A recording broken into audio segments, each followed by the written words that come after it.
venons-nous? Où allons-nous? Qui sommes-nous? À ces trois questions, l'astrologie apporte une réponse.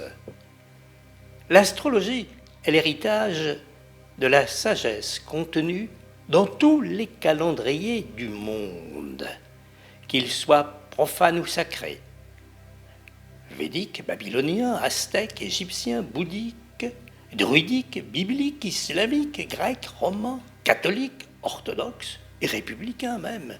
Tous ces calendriers tiennent compte du cheminement des astres suivant le rythme des saisons, des lunaisons, s'accordant aux phénomènes naturels comme la marée et la croissance des plantes, la végétation.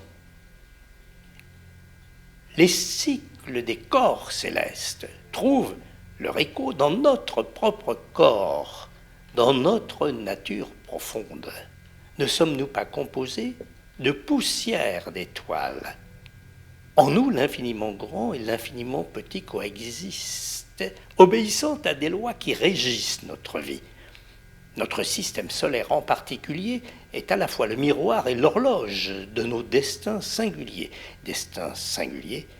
mais aussi communautaires, d'où la nécessité d'un regard plus large pour comprendre et entendre cette symphonie que composent les différents cycles du Soleil, de la Lune et du cortège des planètes dont notre Terre fait partie. Cette symphonie nous raconte des choses. Pour une lecture instructive de ce grand livre qu'est le firmament, les récits mythologiques de l'Antiquité gréco-romaine, entre autres, sont une source inépuisable d'enseignements pour une gouverne personnelle comme pour une analyse des grands remous qui secouent nos sociétés humaines. Qui ne sait que chez les Grecs et les Romains, comme chez les initiés d'aujourd'hui, Saturne alias Chronos est associé à la marche inexorable de l'histoire et du temps. Son cycle est d'environ 30 ans. Il se trouve associé à la maturité comme au vieillissement. Son entrée actuellement dans le signe des Poissons annonce une focalisation sur les questions concernant la santé, l'eau, la mer, les océans, les migrations et la justice sociale.